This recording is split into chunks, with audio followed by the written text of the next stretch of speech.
Welcome to the show today, guys. As you know, we talk a lot on this show about the chaos of sexual liberation and revolution because of what a powerful driver sex is to cultural decay or transformation and to our identity. And sex has been used in a powerful, powerful way by overlords, tyrants, kings, emperors, and pimps for thousands of years to control people, okay?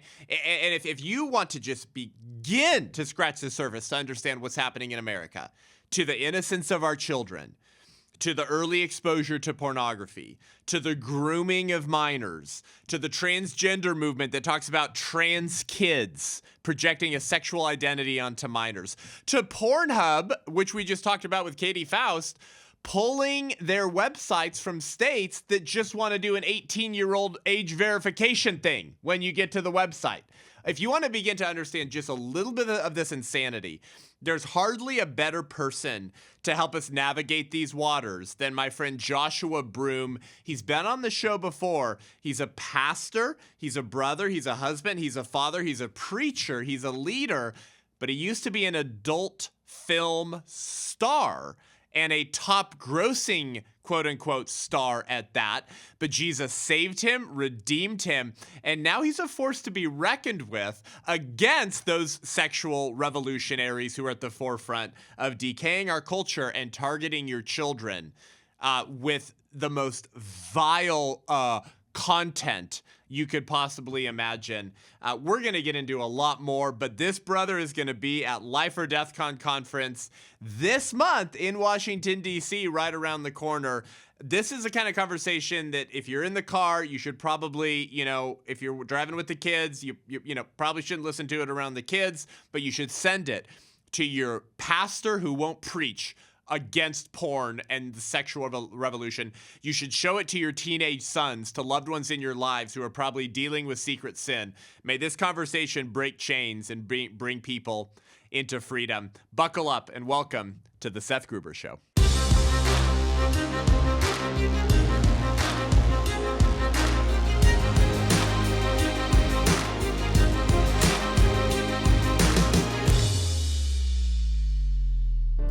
Over 1 million children were killed in 2023 in America. Children are always the unconsenting subjects of progressive social experiments. What if the culture war was just a proxy war for the spiritual war? What if Satan masqueraded his demonic assault against the image of God as just a science and just a politics to keep the politically impotent pastors silent? We live in the culture of death called, why is abortion demonic? Because Jesus came for you to have life. The devil came to steal and kill and destroy. We won't do for good what the other side is so zealously willing to do for wickedness. Join us at Life or Death Con on January 23rd in Washington, D.C. Head over to lifeordeathcon.com to get tickets today. It's right around the corner now, guys, okay? I told you, we keep adding speakers. If you only listen on audio, you didn't see all the faces. We got Joshua Broome coming to Life or Death Con, the guy that you're about to hear me talk to. We got Dr. George Grant. We got Nancy Piercy. We got Eric Metaxas, Allie Beth Stuckey, Pastor Landon Schott, Pastor Gary Hamrick, myself, Pro-Life Spider-Man, Isabel Brown, AJ Hurley. Okay, you're not going to want to miss this conference. It's our first annual Life or Death Con in Washington, D.C., the day before the March for Life, okay? lifeordeathcon.com, the day before the March for Life, January 23rd. We need bold, unapologetically evangelical Christian leadership in the culture wars and now especially in the fight for life since the overturning of Roe versus Wade. So join us in Washington, D.C. And if you're an ally, remember, if you're an ally at $35 a month or more, you actually get a free ticket to Life or Death Con. Okay, so go there now and get your ticket while they're still available and join us in sending out a bunch of iconoclasts. Yeah, go Google that term. You go iconoclasts to tear down the high places and give God a reason to show America mercy. Joshua Broome joins the Seth Gruber Show today. Joshua, dude, you've been a busy man because you're such a stud, but we found time to get you back on the show. tell us what you've been up to, dude, with your ministry, your speaking, and really just helping families and the church elevate purity, marriage, the family, and helping especially break the bonds of sexual addiction. Yeah, I mean, well, first off, it's so good to be a friend of you, and I'm looking forward to Life or Death Con. It's such an important conversation, I think, when it comes to abortion, pornography, so many things. We need trusted voices because the Word of God tells us we're either going to be conformed by the world or we're going to be transformed by the renewing of our mind. And people need to know what is true. They need to have the right information, to think well, to have difficult conversations with people they care about. And I think when you don't say something, that sends a message as well. And to your point, I was in 71 different churches last year. Wow. Spoke at Convocation at Liberty, and did a lot of events around people wanting to know, hey, pornography has a foothold on this culture. And we'll get into a Barna study that I had the pleasure of launching. So Pure Desire and Barna, they spent about a year digging into different churches and different aspects of what does it look like? What does the land, what does it look like regarding the church? What does it look like as followers of Jesus? What is pornography doing, like in the lives of those that proclaim Jesus as Lord, yet they're wrestling with this more often than not secret sin? What implications does that have on their life? And then yesterday I was at the Texas State Capitol, and there was a hearing. So there was a group of senators, group of House representatives, and I was sitting in a room, and they were asking me and a few others, hey, what negative impact is media having on children neurologically? What kind of barriers and boundaries do we need to set regarding screen time? How do we protect our children from an ever-changing world that utilizes AI, which is it's growing and learning and developing at a rate so vastly faster than legislation? What do we do? And I spent about 3 hours having conversations with different representatives, and it's a joy. It's a joy that a little over a decade removed from me being in that industry, and God has most certainly taken everything the enemy meant to destroy me and everything I love, and He's redeemed it and used it for His glory. So it's an absolute joy to do the things like this with you. Yeah, praise God, Joshua. So for those of you guys who didn't hear our conversation with Joshua, it's over a year ago now, I think. Wow. Yeah, it seems so like it was actually at Turning Point Faith Conference in San Diego. Yeah, 2 years ago. So not even the last one, 2 years ago. Yeah, a year and a half ago. And so you guys should go listen to that if you missed that. But Joshua, for maybe newer listeners who didn't catch that conversation, you don't have to give the swing by swing account.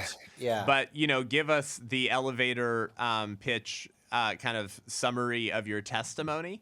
Just because I want people to trust you, and the authority and depth from which you speak is directly linked to your testimony and the journey that God's taken you on. And so, listen, if you're listening to this and you're a dude, chances are you either are looking at pornography or you used to regularly.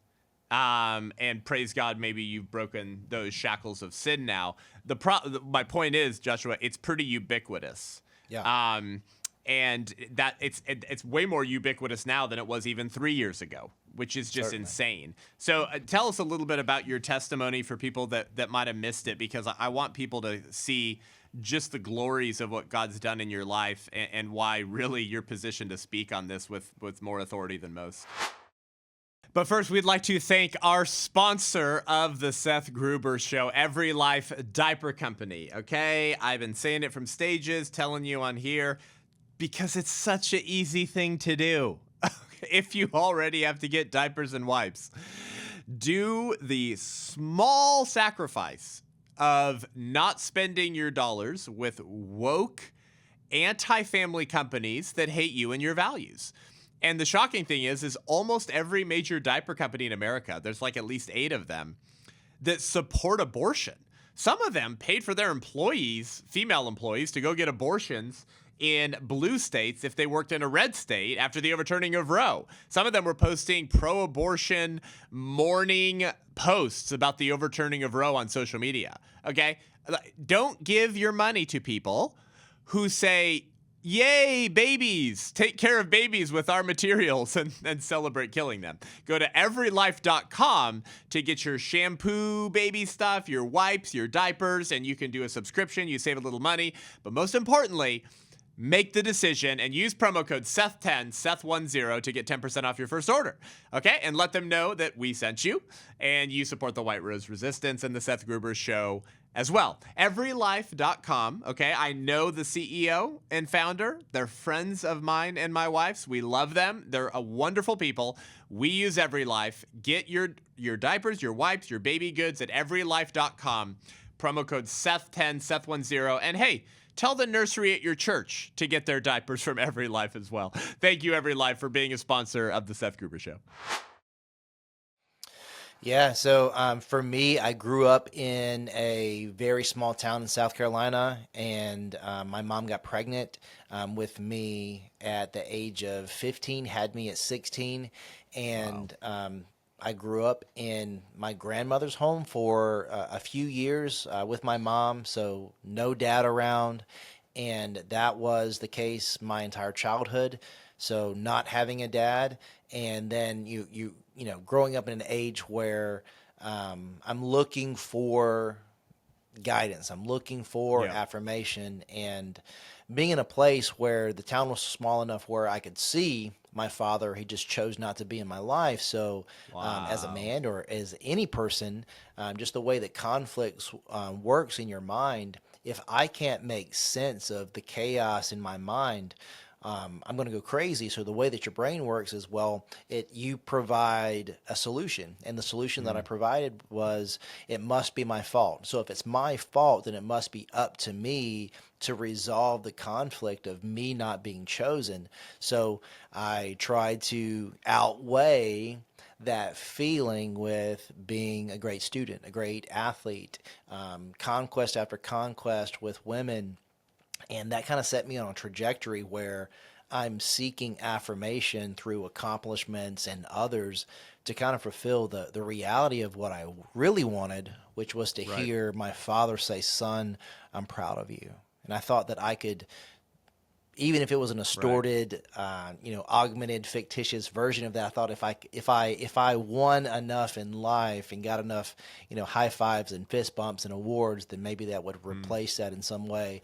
But it didn't work, and chasing after those things, it led me to doing a lot of things that I'm not proud of.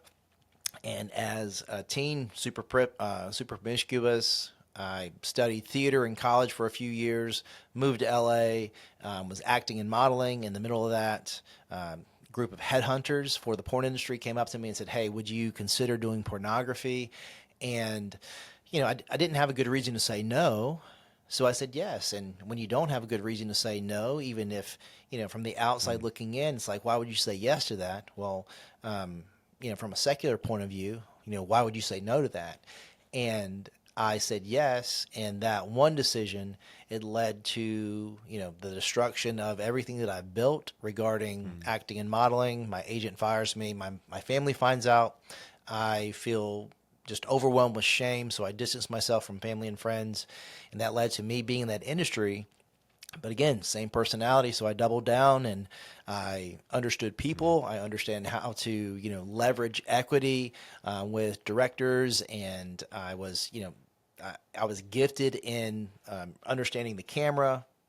It was a time and age where they were parodying a lot of movies, so acting and modeling and things like that, it benefited me in that I became well-known, famous, won a lot of awards, made millions of dollars, yet I thought those things would equate to happiness and satisfaction. I thought, well, I'm having, sex on camera and making millions of dollars. Like, why does that not equate to happiness? Well, I think in a way, Romans 2:4 talks about is God's love, his patience, his kindness that leads us into repentance. And I think in a way, God allowed me to experience everything that I thought would satisfy my soul to understand that it wouldn't. That Jesus alone was the thing that my heart longed for, and he alone was the one that could heal the wounds that I had. And, in desperation, after the things of the world didn't work, I started struggling with my mental health, tried to harm myself to the extent where, I was no longer alive, tried self-harm, and long story really short, I left Hollywood, moved to North Carolina. There was this weird 2 years of limbo of me trying to find success in the health and fitness industry, essentially doing the same thing, trying to be good enough, trying to make enough money, trying to, on the outside, looking as if I was okay, but wrestling so desperately inside. And then I met this girl 2 years after I left the industry, and I told her, I was like, hey, you don't want anything to do with me. I'm this bad guy. I've done all this porn. I'm this kid that his dad didn't want. And her response was, you're not defined by the worst thing you've ever done. You're not defined by the greatest thing you'll ever do. God alone defines who you are. So the reality is, I don't want to minimize the pain that you feel, but there's one author of you, and it's not you. It's God. Yeah. Do you know him? And I didn't. And she invited me to church, and I heard the gospel. And, I'm smart enough to stick with that girl. And we've been married for 9 years. And we've got 4 kids, and part of that journey was deep discipleship because God, he created me. He knitted me together in my mother's womb, the intricacies that I'm passionate about and the talents and gifts that I have. Obviously, the Holy Spirit illuminates those things and magnifies those things and opens up things that I didn't have when I wasn't a follower of Jesus. But when I chose to start following Jesus, he redirected everything that I didn't see as usable. And he used it all. Like Romans 8:28, it's he uses all things for his glory for those who love him. And he redeemed my personality. He redeemed everything that I learned. And then he gave me a hunger to operate in excellence in theology. So I went to Liberty University, was really passionate about apologetics. My brother is not a follower of Jesus, so I thought maybe if I study apologetics, I will be able to help him. And that's, I wanted to teach the Bible. I wanted to help my brother. But what God has done in my journey in becoming articulate and competent in his word, what he's done is that he's allowed me to walk into rooms and to have an answer for the hope that I have, just like yesterday. The hearing ended with, hey, you said something about the gospel. What is that? And I was like, man, I get to share that Romans 3:23 says that, we've all sinned and fall short of the glory of God. And Romans 6:23 says the wages of that sin is death. Yet Jesus, knowing everything that we did, he went to the cross and died and rose on the third day. And if you put your faith in him, you can be forgiven and healed and transformed. And God loves you enough to not leave you as you are. Wherever you might be today, whatever you're wrestling with today, God loves you enough to meet you where you are, regardless of what you're struggling with or what you've done. But he loves you enough to not leave you as you are. Yeah. Praise God. It's powerful testimony, Joshua. I wanted people to hear that. So thank you for telling us your story, bro. And now the pastors and churches who have the courage to address this issue, listen, Joshua is an indispensable resource. You have a book, at least one book. You've got dozens of talks online. Guys, consider Joshua a resource as you're navigating these issues with your children, your school, your church, your youth group, because this is the one issue, along with probably abortion and maybe transgenderism stuff, that most Christian leaders don't even want to touch. And the reality which ironically all go hand in hand. Yeah, exactly. And most of these things are causing devastation in the lives of young Christians in particular, in the church. And so I want to get your thoughts before we talk about this Barna study you were involved in. I want to get your thoughts on everything going on around Pornhub. So everyone knows that this is happening, I think. I think everyone has been seeing the headlines and the stories. I think it's pretty self-evident to realize the reason why the largest pornography company is doing what they're doing. But as someone who's been on the other side, Joshua, like I'm really curious to get your thoughts and insights on these various states that are requiring age verification before you can access, by the way, just Pornhub. Yeah. Right? Like how many other hundreds or thousands of porn websites are there? It's only Pornhub. That's it. It's one porn site. The Pornhub is pulling their website out of these states rather than put in an age verification. It's insane. Can you like kind of talk through that for us? Yeah, I mean, I could speak on this for days. So this is actually something that I've been advocating against from a legislation standpoint for about 4 years. So I've partnered with Nicosi, who is an organization that exists in D.C., but also they have a law firm. So I've had the honor and privilege of working with their senior legal counsel and them educating me to utilize language where when I'm sitting in front of a senator, I'm helping with, hey, this is aspects of legislation that it could be beneficial, or there's certain things like Section 230 that allows social media to have immunity because they're saying that there's a third party putting content on their page and they shouldn't be liable for what exists, even though they have the technology to take off. You know, if you or I put a video up and had copyright music in the background, AI would identify that immediately and take it down. Yet there's child pornography and various other things that shouldn't be on the internet that's there. To say that, hey, I don't know it's there is a lie. But because of Section 230, they're not held liable for that. But to backtrack, so that age verification, I mean, it's pretty straightforward in that why would you advocate against someone under the age of 18 having access to pornography? There's tremendous amounts of research around the brain of how detrimental it is to the prefrontal lobe of someone under 25 to see pornography at all, much less how addictive it actually is. But it's just wild where, simply you're saying, hey, instead of having a box that is pre-selected, yes, are you 18? Yes, and yes is pre-selected. Very similar the way that cookies works, where cookies pops up on your computer when you go on a website. Hey, can we extract your information? And do you grant us access to barrage you with any and everything that we want to put in front of your eyes? Can we study you and put things that you don't want to see in front of your eyes that benefits things that you're probably against?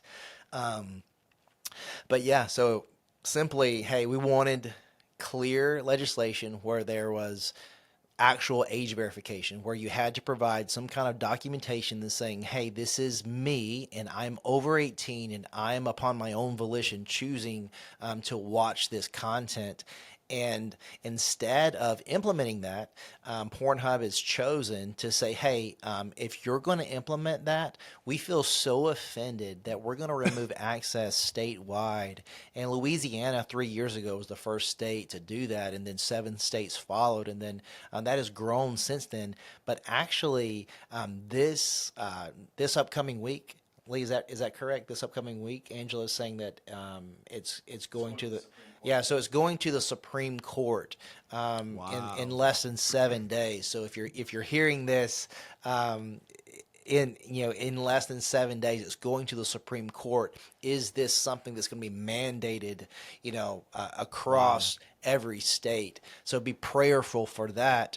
But why would you not want to protect kids from something that's proven that it is detrimental? We live in an industry, we live in a day and time where Pornhub makes more money than Major League Baseball, NFL, NBA, all combined. 90% of pornography has violence in it. And we're naive to believe that you're going to sit there and watch something that creates this, this dopamine hit in your mind, and it's teaching you something, and is creating an appetite for something. And some of the things it creates an appetite for, we can get into, but it is incredibly addictive, and it's superimposing this reality on you that is creating people living out these fantasies. And we got divorce and so many other things that are the byproduct of that, and all of it's equating to a fatherless nation. And it's a fatherless nation because people want to have meaningless sex, and the byproduct of that meaningless sex, the babies that are created, of course they're deemed meaningless if you're having a meaningless interaction with a person that you don't see as a person, but you see them as a product. So it's a byproduct of a meaningless act. So it's sad. But yeah, I mean, there's the reality that Pornhub is removing access to that. I think it's almost like a passive aggressive thing. It's like, if we do that, then people are going to riot in the streets saying, "Hey, give me back my porn." Guess what? They're not. And even though their methods, I don't understand them, I'm glad. And Pornhub, they own, the organizationally they were MindGeek, but now they're ALO. They changed their name after they faced a lot of opposition. They own, I believe, around 65 to 70% of all the major porn sites. So it is other websites than Pornhub. But to your point, it's not all internet porn. So there's a lot of work that needs to be done. But I praise God that there is some kind of minimization regarding how many kids and just people in general have access to it. Because who wants to say, "Hey, here's my passport, here's my ID. Yes, here's this digital footprint of me saying I want to watch porn so bad, I don't care who knows." Right. It's a disincentive, in a way. And by the way, like, just so we're clear on the show right now, guys, I'm sure Joshua and I agree that we both believe that porn should be banned completely. Absolutely. Like, we want the whole thing to be banned. Like literally legislation with teeth, that there's consequences if you don't obey this law. Federally, you can't access it on the internet, period. Like, we support that kind of legislation, but I'm just saying, think about that for a second. Like, oh, you just have to verify if you're 18 or older. No, we'd rather pull our websites from Texas, Louisiana, whatever the other ones are, Arkansas, Joshua, than abide with this new law. Because what? Pornhub knows where their bread is buttered. They know where their clientele are created, if you will, where their customers come from, which by and large are going to be younger individuals. And their goal has always been to expose people at younger ages. Yeah, I'll just share two things that, again, if you're a parent listening to this and there's kids in the car, what I'm going to say is abrasive, but it's true. And sometimes you need to say things that ruffle feathers so your eyes are opened. So I'll just say, just thinking about the consumption of porn. 15 years ago, when I was in the industry, I was working for, some of the larger organizations like Hustler, Penthouse, things like that. They had Barely Legal was a very popular niche at the time, and when the wardrobes, when you go back there, they're dressing these girls up in pigtails and stockings. So is that depicting a child, or is that depicting a teenager? It's depicting a child. So what you're doing is you're creating an appetite for pedophilia, and it's intentional. So and then you look at today. A really great friend of mine, her name's Heidi Olson, and she's a critical care nurse that is based out of Kansas City, and she's testifying that right now, the sexual assault that happens in America in around between 30 to 50%, the average age is between 11 to 15 years old, 14-year-old being the primary age. And in all those cases, what's happening is it's assault, it's sibling on sibling. Why? Why is this happening? Well, in all the case studies, all these kids are addicted to pornography. And what's the most popular niche of pornography right now? Incest. There's incestual. There's step brother, step girl, step sister, whatever. But that's the most popular niche. So there's kids being indoctrinated with incestual pornography, and there's kids going and raping their sister, raping their brothers, and that's happening around the 50th percentile regarding sexual assault in America, and in Europe and Australia it's around 60%. So this is not just something we're seeing in America. That's not just a one-off thing that happened in Kansas City a few times. Over half of the cases of sexual assault that's reported, this is a critical care nurse that has actually left her job, and she speaks on this so much because she's so overwhelmed with the data, that this is what porn is doing to kids. That kids are raping each other because they're so insatiable with what they're watching that they can't control themselves to the extent where they're willing to harm their sibling. And we're arguing about the First Amendment, that you should have rights to be able to see whatever you want, when whatever you want to see has a greater weight than protecting children. Then we have to really ask ourselves, how depraved is America? Wow, dude. Well, I think you guys understand why I asked Joshua to come to Life or Death Con in DC. You see, guys, all this stuff goes together. It's all part of the culture of death. You can't understand abortion without understanding the sexual revolution. And you can't understand the sexual revolution without understanding cultural Marxism. Which calls for what? The upending of norms, such as heteronormativity in the nuclear family. And you can't understand cultural Marxism eventually without understanding actually like demonic principalities.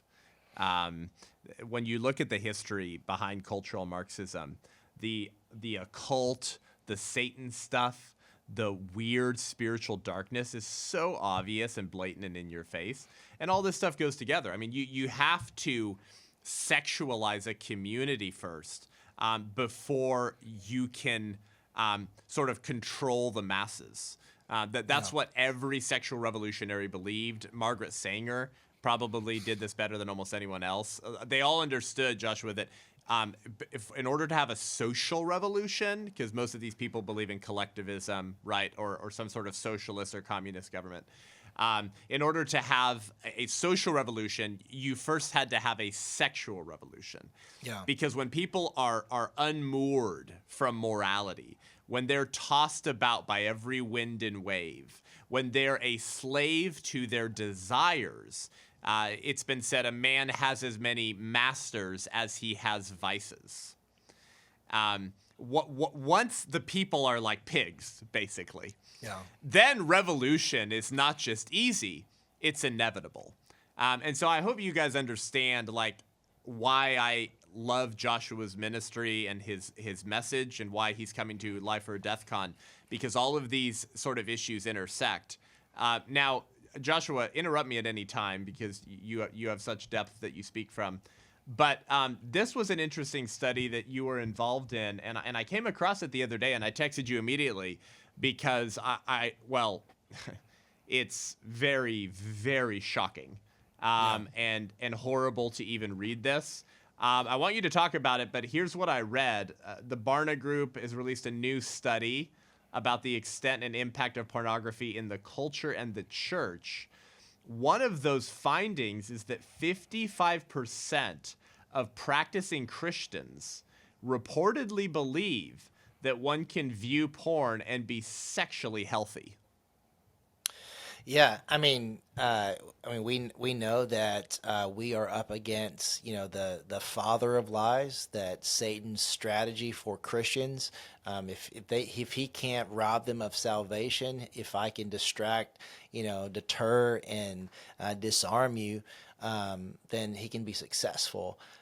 So yeah, I mean, I had the honor of launching this, and so Pure Desire and Barna, they came together. They did a pretty significant study over a year period, and then in Portland, Oregon, in October, we kind of released this data, and so I mean, just the reality of thinking that Christians are saying that this is a normative, educational, something to consume, and I think something that we were talking about, like with Seekus, where there's schools that are saying, hey, there can be porn in schools as long as it's deemed educational, and we don't have to adhere to any kind of obscenity laws because what we're using it for is educational.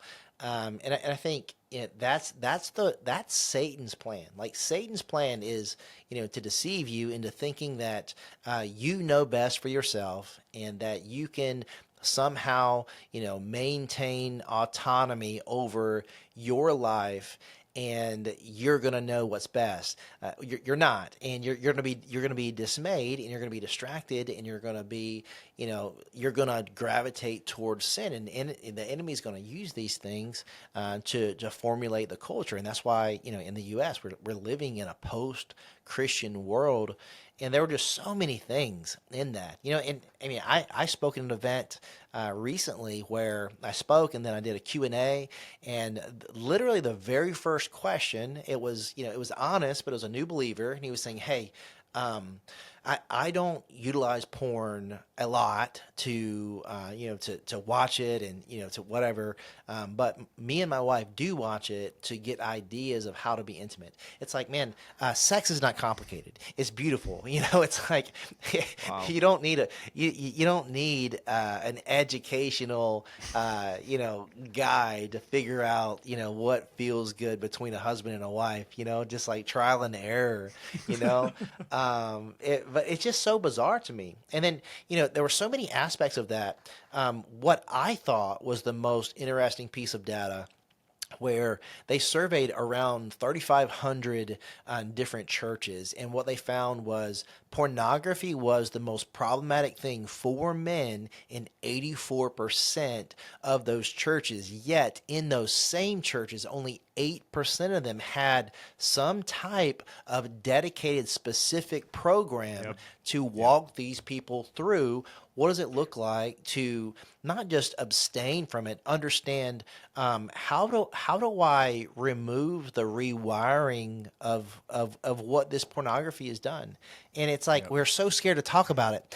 Every summer, I teach sexual ethics at Summit Ministries to 9th to 12th graders, and I brought my 6-year-old with me as I was talking about sex. It's not this thing that's like, oh, we can't talk about it. It's biblical. It's beautiful. That's how each and every person that is here on earth, sex has been part of their story. So it's just so bizarre to me that we've allowed this augmented version of sex to be the thing in which we're saying, hey, children in school, this is how you're going to learn that. And I mean, I would love for you to talk about how, Penthouse and Planned Parenthood are interjecting through the monopolizing of funds and the manipulations of funds, how they're wanting to kind of leverage their name and their their thoughts and their ideologies into that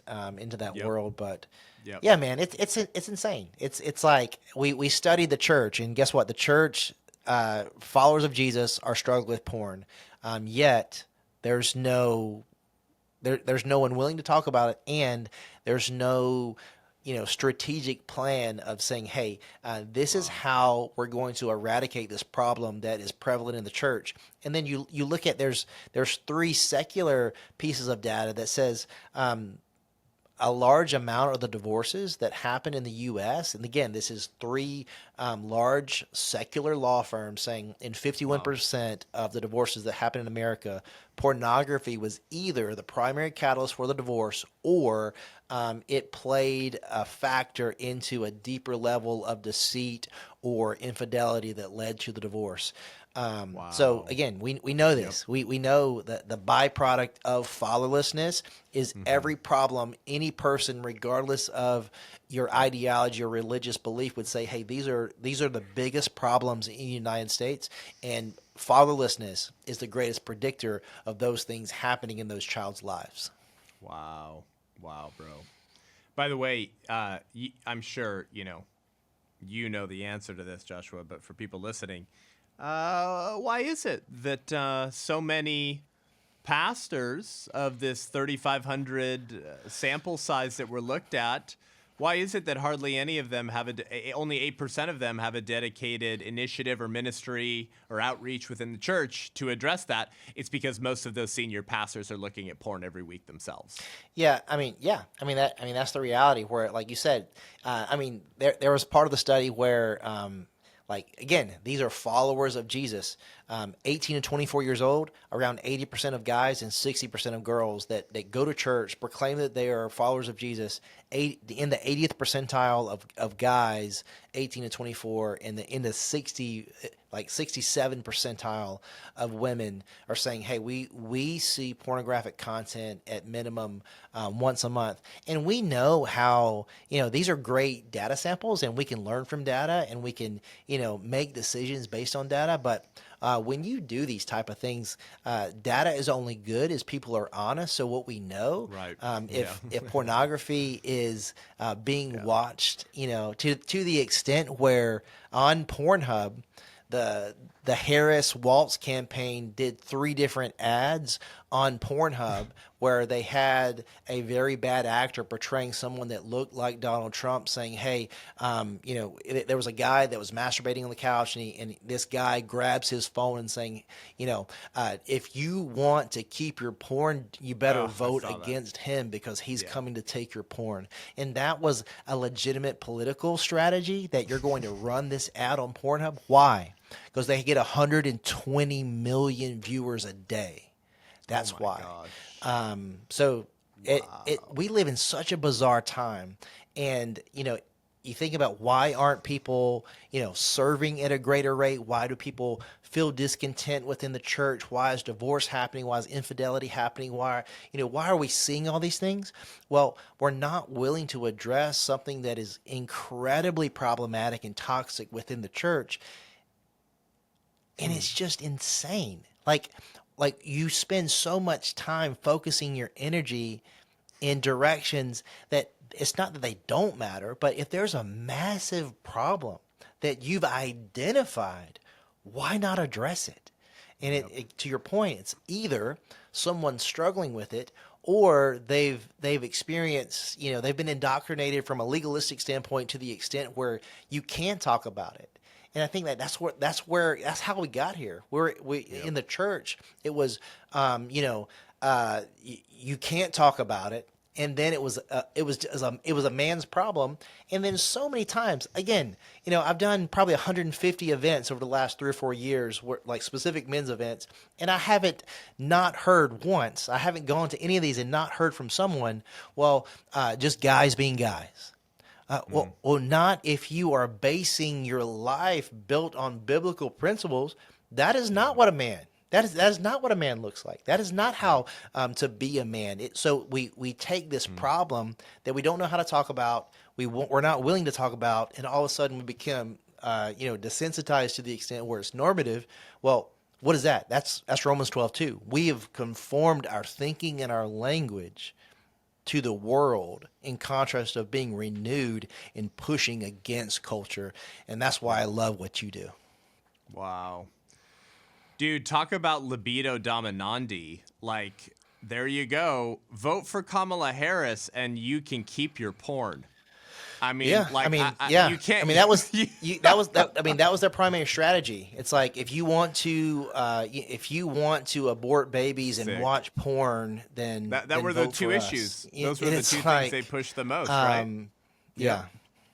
And and also we wonder, we wonder why are we not seeing church growth and spiritual transformation, and pastors wondering with the decline of church attendance, and it's like, well, maybe because you don't talk about the issues that matter and that are affecting your community. And maybe if you did that, people would be drawn to the truth, which sets them free. I mean, dude, you cannot fix out there what you cannot fix in here.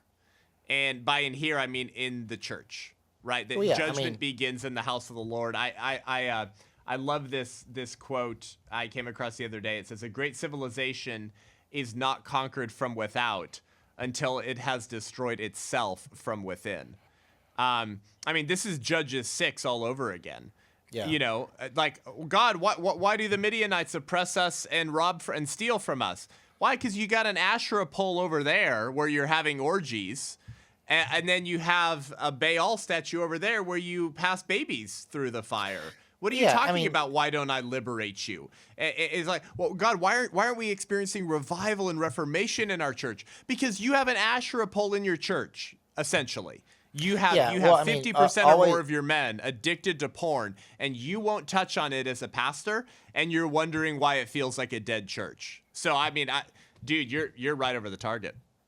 Yeah, I mean, I would say, that's the reality where, 2 Timothy is talking about, these vessels of wood and clay in contrast to gold and silver, and at the end of the day, it's like if you are a conduit of the hands and feet of Jesus, his message, his what he's wanting to do through your life, if you are polluting your mind and your heart, you will not operate in the boldness and fullness of the Spirit. You just won't, because that's the way shame works. Like, from the garden, when you experience shame, the byproduct of that is for you to hide and you to cover up. And when you're covering up something you don't want people to find and you're operating in shame, well, you're going to preach weak sermons. You're going to live in a way where you're allowing the culture and the world to override how your home should be led. You're not going to lead yourself. You're not going to lead your family. You're not going to impact your city. You're not going to share the gospel. It's like, man, how do we go from 2.5 billion Christians sharing the gospel to the 5.5 non-Christians in the world? You're certainly not going to proclaim the gospel when you're living in shame, because you're going to be so worried about offending people. Why? Because you're not consecrated. And on the other side of consecration is revival. So until you consecrate yourself, you'll never operate in joy and live the life that you were created to live, that Jesus Christ died for you to live. And I think, that, you look at porn, like, why is it so problematic? Well, when you look at, it's tied to, infidelity, but it's also tied to, the mental health crisis that we're living in. Like, so many kids are looking at porn and they're staying in their rooms and they're not, truly interacting with people. It's impacting their emotional intelligence. Gen Z's getting fired from jobs at an astronomical rate because you don't know how to interact with people, because you have a relationship with your hand and a computer screen or a phone screen, and you're so detached from reality that you don't know how to live the life that is actually going on. Wow. And then parents take their teenagers who they don't know what's wrong with them, and then they drug them up, when really they just need to stop looking at porn, join an accountability group, and start working out. Yeah. I mean, you look at where it's like, I'm a mental health expert, even in America, Joshua. it's like it's like, man, there's been times where if our kids were at like a camp or something like that, like for the day, and they had something that had like food coloring in it, they like our oldest son, Canada, he loses his mind. It's like, oh, well, like if your kids are operating as if they have ADHD, well, they're consuming something that makes them act like that. And then you try to medicate, you're trying to medicate an illness or, something you've identified where, like you're taking poison is why they're acting like that. And so I love, that the FDA has been flipped on its head, because, we go back, 10 years ago, where it was suggested that we eat 10 to 12 servings of, bread and cereals. And then the byproduct of that was a generation struggling with, being hypoglycemic and, insulin, resistant and struggling with diabetes. It's like, oh, no, shocker. Everyone's, got diabetes, and they need insulin. And they need it forever. Isn't that convenient for the medical community? It's like, Wow. Man, like we got to pay attention to what we pay attention to at the end of the day. And either Jesus is going to be Lord of our life, or we're going to hand our life over to the enemy, and we're going to allow the world to shape us, shape our home, shape our culture. And it's time to start pushing back. And you got to pay attention to what you're consuming, because if you don't take inventory truly of, hey, if I'm going to follow Jesus, what am I doing? What am I saying? What am I thinking that opposes the very thing in which he died for? If I don't oppose that, and we're not talking about perfection, but I need the awareness to say this is not in alignment. Again, Romans 12:2.